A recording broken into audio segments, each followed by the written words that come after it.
ونصلي على رسول الكريم اما بعد فاعوذ بالله من الشيطان الرجيم بسم الله الرحمن الرحيم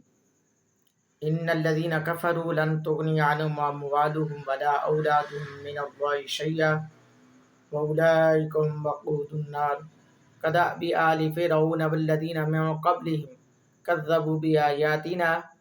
فأخذهم الله بذنوبهم والله شديد العقاب كل الذين كفروا ستغلبون وتحشرون إلى جهنم وبئس المهاد لا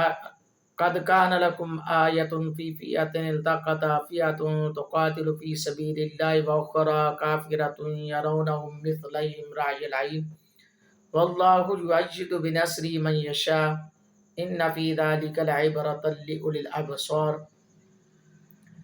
زين للناس حب الشهوات من النساء والبنين والقناطير المقنطرة من الذهب والفضة والخيل المصومة والأنعام والحرث ذلك متاع الحياة الدنيا والله عنده حسن المآب قل أنبئكم بخير من ذلكم للذين اتقوا عند ربهم جنات تجري من تحتها الأنهار خالدين فيها وأزواج مطهرة ورضوان من الله والله بصير بالعباد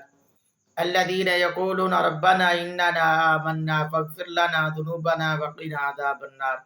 الصابرين والصادقين والقانتين والمنفقين والمستغفرين بالأسحار شهد الله أنه لا إله إلا هو والملائكة وأولو العلم قائما بالقسط لا إله إلا هو العزيز الحكيم إن الدين عند الله الإسلام وما اختلف الذين أوتوا الكتاب إلا من بعد ما جاءهم العلم بغيا بينهم ومن يكفر بآيات الله فإن الله سريع الحساب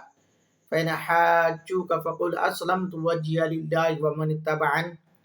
وكل الذين أوتوا الكتاب والأميين أسلمتم فإن أسلموا فقد اهتدوا وإن تولوا فإنما عليك البلاغ والله بصير بالعباد صدق الله ومولانا العظيم الصلاة والسلام عليك يا سيدي يا رسول الله وعلى آلك وصحابك يا سيدي يا حبیب اللہ۔ گرامی قدر، الحمدللہ ثم الحمدللہ، سورہ آل عمران کا آج دوسرا درس ہے اور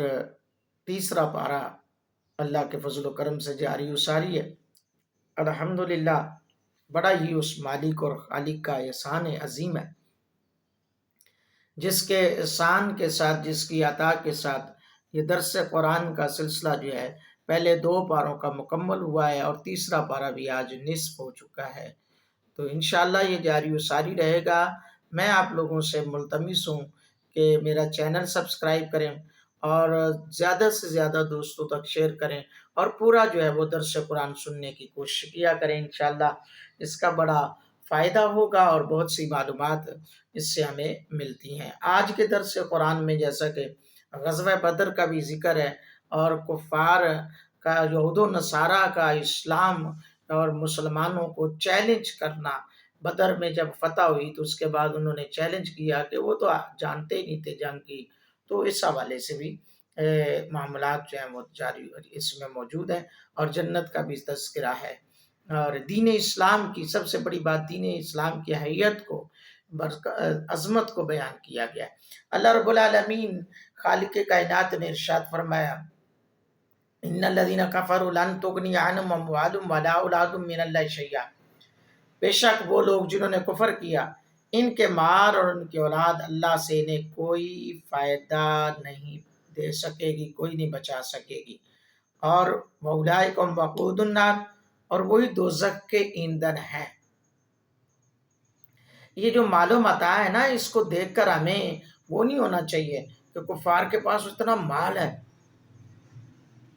اور ہمارے پاس تکلیفیں ہیں، پریشانیاں ہیں، تو وہ تو کافر ہیں، اللہ کو بھی نہیں مانتے۔ تو اللہ فرمایا ان کا مال اولاد ان کے لیے قیامت کے دن کیا، قبر میں بھی حشر میں بھی ان کے لیے ایک ٹکے کا بھی فائدہ مند ثابت نہیں ہوگا، وہ ان کے لیے بلکہ جہنم کا ایندھن ہوگا۔ کداب آل فرعون والذین من قبلہم، جیسے فرعون والوں اور ان سے اگلوں کا طریقہ، کذبوا بآیاتنا، انہوں نے ہماری آیتیں جھٹلائی، فاخذہم اللہ بذنوبہم، تو اللہ نے ان کے گناہوں پر ان کو پکڑا، اللہ شدید العقاب، اور اللہ کا عذاب سخت ہے۔ اب دیکھیں فرعون اور آل فرعون کے ساتھ کیا ہوا کہ ان کے پاس مال و دولت ہے، سب کچھ، وہ ایک پیچھا کرتے ہوئے حضرت موسیٰ علیہ السلام کا، تو وہ پہنچے تو وہاں پر وہ دریا میں سب غرق ہو گئے، ڈوب گئے، ان کے پیچھے مال و متاع کا انہیں کوئی وہ نہ رہا۔ آگے فرمایا کل للذین کفروا ستغلبون وتحشرون الی جہنم، اے محبوب فرما دو کافروں سے کوئی دم جاتا ہے کہ تم مغلوب ہو جاؤ گے اور دوزخ کی طرف آنکے جاؤ گے، وبئس المہاد، اور بہت بہت ہی برا کچھ بچھونا ہے۔ ہوا کیا کہ یہ جو آیت مقدسہ ہے حضرت ابن عباس رضی اللہ تعالیٰ عنہ سے مروی ہے کہ جب بدر میں کفار قوم رسول اللہ صلی اللہ علیہ وسلم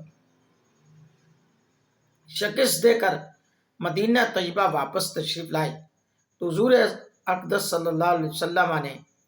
یہودیوں کو جمع کر کے فرمایا کہ تم اللہ سے ڈرو، ہاں فرمایا تم اللہ سے ڈرو، اور اس سے پہلے اسلام لاؤ کہ تم پر ایسی مصیبت نازل ہو جیسی بدر میں قریش مکہ پر نازل ہوئی۔ تم جان چکے ہو میں نبی مرسل ہوں، تم اپنی کتاب میں یہ لکھا پاتے ہو۔ اس پر انہوں نے کہا دیکھی جائے گی مکے والے تے قریش مکہ تے جنگ کرن دا طریقہ ہی نہیں آتا سی، وہ تو فنون حرب جانتے ہی نہیں تھے، جب ہمارے ساتھ مٹ بھیڑ ہو گئے نا تو لگ پتہ جائے گا۔ اللہ، تو یہ انہوں نے باتیں کی تو اللہ تعالیٰ نے ان کو دکھایا، کہنے لگے اگر ہم سے مقابلہ ہوا تو آپ کو معلوم ہو جائے گا کہ لڑنے والے ایسے ہوتے ہیں۔ اس پر یہ آیت مقدسہ نازل ہوئی،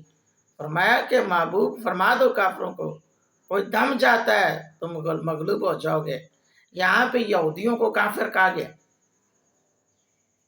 آج ہم کہتے ہیں تو کہا جاتا ہے جی یہ جو کتابی ہیں جی وہ ہے تو فلانا ہے۔ اللہ فرما رہا ہے کل للذین کفروا ستغلبون الی جہنم وتحشرون الی جہنم وبئس المہاد۔ یہ حضرت ابن عباس رضی اللہ تعالیٰ نے آیت مقدسہ کا شان نزول بیان فرما رہے ہیں، فرمایا کہ یہودیوں کو حضور نے بلایا اور انہوں نے آگے سے اس طرح کی باتیں کی تو اللہ نے قرآن نازل فرما دیا، کہہ دیا کہ محبوب ان کو کہہ دو تھوڑی دیر ہے تاڑی واری ہے، ہاں تسی آ جاؤ گے رگڑے تھلے انشاءاللہ۔ اور وہ آئے، پھر روایات میں آتا ہے کہ وہ مغلوب ہوئے اور قتل کیے جانے کے حوالے سے اللہ رب العالمین نے اعلان کر دیا کہ یہ ختم ہو جائیں گے اور ان کے پھر جزیے مقرر ہوں گے۔ چنانچہ ایسا ہی ہوا، نبی اکرم صلی اللہ علیہ وسلم نے ایک ہی دن میں 600 کی تعداد کو قتل فرمایا اور بہتوں کو گرفتار کیا، اور اہل خیبر کے یہودیوں پر جزیہ مقرر فرمایا۔ اللہ قربان جائیں۔ اللہ فرمایا قد کان لکم آیۃ فی فئۃ التقطا فئۃ تقاتل فی سبیل اللہ واخری کافرۃ یرونہم مثلیہم رأی العین واللہ یؤید بنصرہ من یشاء ان فی ذلک لعبرۃ لأولی الابصار۔ بے شک تمہارے لیے نشانی تھی دو گروہوں میں جو آپس میں مٹ بھیڑ پڑے، یعنی بھیڑ پڑے، اور ایک جتھا یعنی گروہ اللہ کی راہ میں لڑتا اور دوسرا کافر، کہ آپ انہیں آنکھوں دیکھا اپنے سے دونا سمجھیں، اور اللہ اپنی مدد سے زور دیتا ہے جسے چاہتا ہے، بے شک اس میں عقل مندوں کے لیے ضرور دیکھ کر سیکھنا ہے۔ وہ دو گروہ یعنی بدر کی بات ہو رہی ہے، مقام بدر کی بات ہو رہی ہے۔ بدر کے دن کیا ہوا تھا بتایا جا رہا ہے کہ بدر میں کیا ہوا کہ دو گروہ لڑے، ایک لڑ رہا تھا فقط اللہ کی رضا کے لیے، دوسرا کافروں کا تھا، اور ان کا آنکھوں دیکھا حال کیا تھا کہ ادھر 313، اللہ اکبر،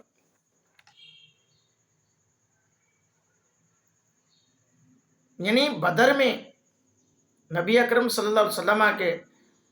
اور آپ کے صحابہ ان کی کل تعداد 313 تھی، 77 مہاجرین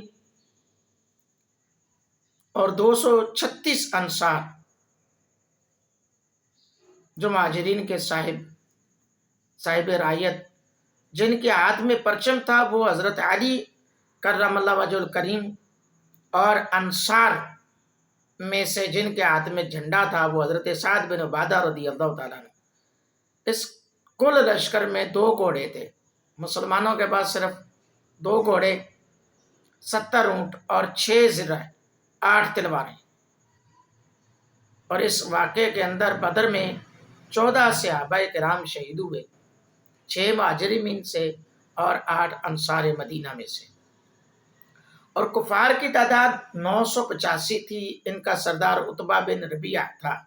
اور ان کے پاس 100 گھوڑے تھے، 700 اونٹ، اور بکثرت لا تعداد ان کے پاس ذرائع اور ہتھیار تھے۔ تو اللہ رب العالمین فرما رہے ہیں کہ جو اہل ایمان ہوتے ہیں، خواہ ان کی تعداد تھوڑی بھی کیوں نہ ہو، بے سر و سامان ہی کیوں نہ ہو، اللہ مدد فرمانے والا ہے۔ واللہ یؤید بنصرہ من یشاء، اور اللہ ہی مدد سے زور دیتا ہے جسے چاہتا ہے۔ بے شک اس میں عقل والوں کے لیے ضرور دیکھ کر سیکھنا تھا کہ بھائی وہ رب ہے،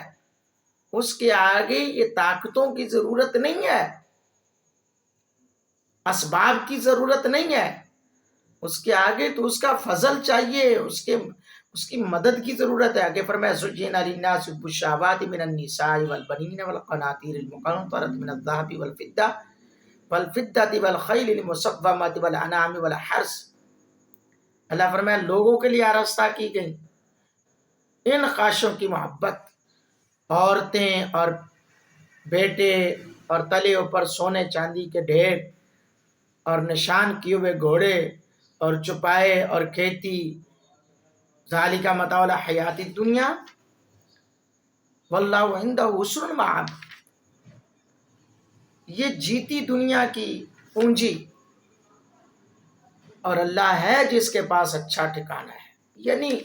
کچھ لوگ عورتوں، بچوں، مال دولت، سونے کے ڈھیر کی محبت میں پڑ گئے، انہوں نے رب رسول کو بھلا دیا، رب رسول کی اطاعت نہ کی۔ اب بہت سے ایسے لوگ ہوتے ہیں کلمہ پڑھنے کے باوجود انہیں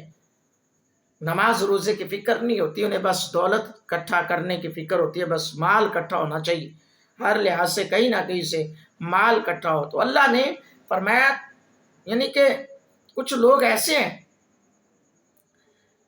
کہ ان کے لیے آراستہ کی گئی ان کی خواہشوں کی محبت، یعنی تاکہ شہوت پرستوں اور خدا پرستوں کے درمیان فرق اور پتہ چل جائے کہ کون خدا پرست ہیں اور کون شہوت پرست ہیں، حقیقی رب سے پیار کرنے والے کون ہیں۔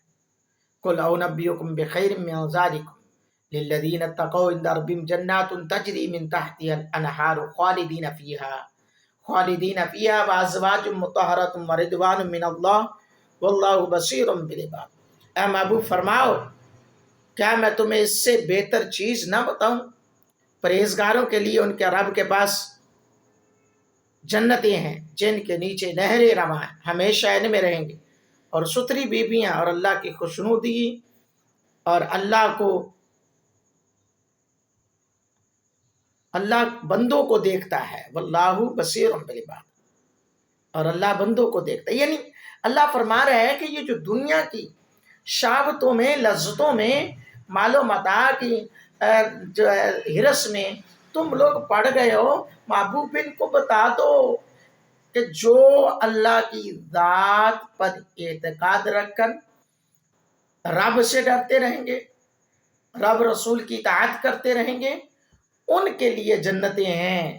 اور ایسی جنتیں جن کے نیچے نہریں رواں ہیں، اور ہمیشہ اس میں رہیں گے، ان کو دوبارہ کوئی نکالے گا نہیں، ان کے اوپر کوئی مشکل نہیں آئے گی، پھر کوئی مشقت نہیں ہے، پھر ستھری بیویاں ہیں۔ اللہ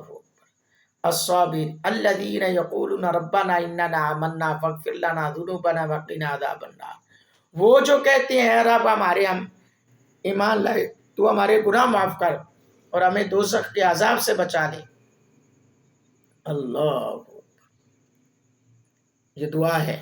الصابرین والصادقین والقانتین والمنفقین والمستغفرین بالاسحار، صبر والے اور سچے اور ادب والے اور راہ خدا میں خرچنے والے، پچھلے پیر سے معافی مانگنے والے، یعنی یہاں تہجد کی بات بھی ہو رہی ہے، رات کے پچھلے پیر میں معافی مانگنے کی بھی بات ہو رہی ہے۔ اللہ کی راہ میں خرچ کرنا یہ بھی بہت بڑا کام ہے، اللہ کی راہ میں۔ اور پھر یہاں پہ آخری رات میں شب میں عبادت کرنا، اور وقت سحر کے دعا استغفار کرنے والے بھی، یعنی فجر طلوع آفتاب سے پہلے، اور یہ وقت خلوت و اجابت اور دعا کا ہوتا ہے، جو طلوع صبح صادق سے پہلے کا وقت ہوتا ہے نا، وہ بندے اور رب کا ایک راز ہوتا ہے۔ تو حضرت لقمان علیہ السلام نے اپنے بیٹے کو ایک نصیحت کی، فرمایا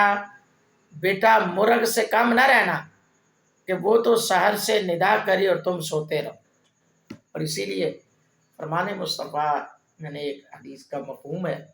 فرمایا کہ صبح کو اپنے دروازے کھول دیا کرو، جو کہ اللہ کا رزق آتا ہے، اور جو صبح سوئے رہتے ہیں نا ان کے رزق میں کمی رہتی ہے فجر میں، اس لیے فجر کی نماز جو ہے لازمی پڑھنی چاہیے، باقی بھی پڑھنی چاہیے۔ آگے اللہ فرمایا شہید اللہ انہ لا الہ الا ہو والملائکۃ والعلم قائما بالقسط لا الہ الا هو العزیز الحکیم، اللہ نے گواہی دی کہ اس کے سوا کوئی معبود نہیں، اور فرشتوں نے اور عالموں نے انصاف سے قائم ہو کر اس کے سوا کسی کی عبادت نہیں، عزت والا حکمت والا اللہ ہے۔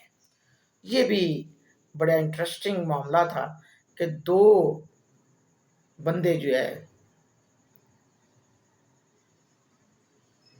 شام میں سے، شام کے پادریوں میں سے دو بڑے جید پادریوں میں سے دو شخص حضور جانا کی بارگاہ میں حاضر ہوئے، اور جب انہوں نے مدینہ طیبہ دیکھا تو ایک دوسرے سے کہنے پر مجبور ہو گئے کہ نبی آخر الزمان کی یہی شہر کی یہی صفت ہے، یعنی دیکھو نبی آخر الزمان کے شہر کی یہی صفات ہیں، وہ جو نشانیاں ہیں جو اس شہر میں پائی جاتی ہیں۔ جب حضور علیہ الصلوۃ والسلام کی دولت قدہ پر حاضر ہوئے تو انہوں نے حضور کی شکل و صورت کو دیکھ کر دیکھا تو تورات کے عین مطابق پایا، اور جب تورات کے عین مطابق پا کر حضور کو پہچان لیا، عرض کی آپ محمد صلی اللہ علیہ وآلہ وسلم ہیں؟ حضور نے فرمایا ہاں۔ پھر عرض کی آپ احمد صلی اللہ علیہ وآلہ وسلم ہیں؟ فرمایا ہاں۔ عرض کی ہم ایک سوال کرتے ہیں، اگر آپ نے ٹھیک جواب دیا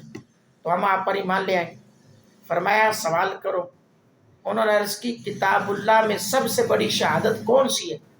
اس پر یہ آیت نازل ہوئی شاہد اللہ انہ لا الہ الا ہو والملائکۃ والعلم قائما بالقسط لا الہ الا هو العزیز الحکیم، اس پر یہ آیت نازل ہوئی۔ اللہ اکبر۔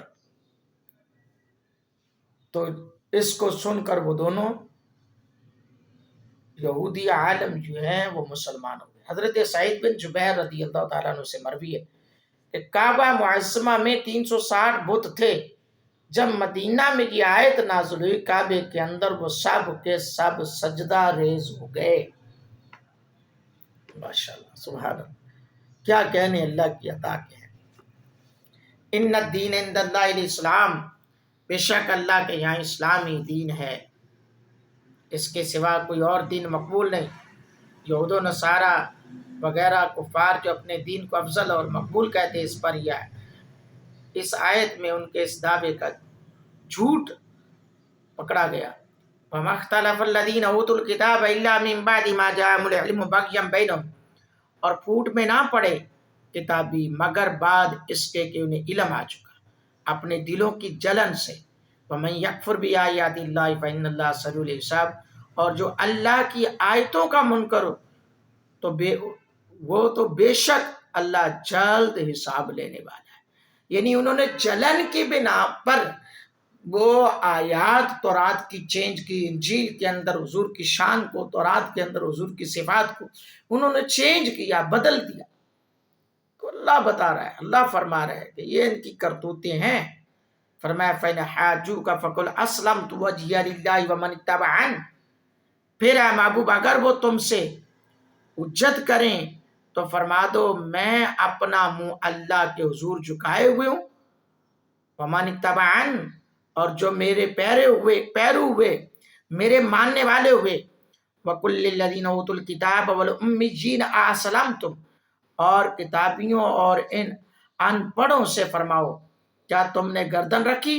فَإِنْ أَسْلَمُوا فَقَدْ اهْتَدَوْا، پس اگر وہ گردن رکھیں جب تو راہ پا گئے، وَإِنْ تَوَلَّوْا فَإِنَّمَا عَلَيْكَ الْبَلَاغُ، اور اگر منہ پھیریں تو تم پر تو یہی حکم پہنچا دینا ہے، وَاللَّهُ بَصِيرٌ بِالْعِبَادِ، اور اللہ بندوں کو دیکھ رہا ہے۔ محبوب آپ پریشان نہ ہو، آپ کا کام ہے ان کو تبلیغ دینا، آپ کا کام ہے ان کو سمجھانا، آپ کا کام ہے ان کو راہ راست کی تعلیمات کو بتانا۔ آپ اگرچہ یہ نہیں مانتے تو آپ نہ پریشان ہو، آپ نے اپنا حق ادا کر دیا، اب میں ان کو دیکھ رہا ہوں اور ان کے ساتھ جو ہونے والا ہے یہ خود ہی دیکھیں گے قبر و حشر میں ان کے ساتھ کیا ہوگا۔ حضرات دی وقار، آج کے درس میں الحمدللہ بہت ساری ایسی چیزیں ملی۔ ایک تو حضرت سعید بن جبیر رضی اللہ تعالیٰ عنہ کی وہ روایت کہ جب شہید اللہ انہ لا الہ الا ہو یہ آیت نازل ہوئی تو کعبہ پاک میں رکھے ہوئے 360 بت وہ سجدے میں گر گئے۔ اللہ کیسا کمال! دوسری بات کہ احبار یہود نے، احبار شام نے، ان دونوں لوگوں نے حضور کے شہر کو دیکھا جو تورات کے اندر صفات بیان تھی، شہر مصطفیٰ کو دیکھا اور دیکھ کر پہچان لیا، پھر صورت مصطفیٰ کو دیکھا تو پہچان لیا اور کہا کہ آپ محمد ہے، پوچھا نہیں کسی سے کہ حضور کا ہے، پوچھا نہیں کسی سے کہ بھئی ہم نے نبی رحمت صلی اللہ علیہ وسلم کو ملنا ہے، نہیں، بلکہ انہوں نے دیکھتے ہی پہچان لیا۔ تو میرے دوستو، جن دوستوں نے درس آج کا سنا ہے، دعائے اللہ سننا اپنی بارگاہ میں قبول فرمائے اور عالم اسلام کے لیے بخشش کا سامان بنائے، میرے لیے بھی بخشش کا سامان بنائے، اس ادارے میں جتنے بھی پڑھنے پڑھانے والے ہیں ان کے لیے بخشش کا سامان بنائے، میری پوری ٹیم کی خیر فرمائے، آمین ثم آمین، وآخر دعوانا الحمدللہ رب العالمین۔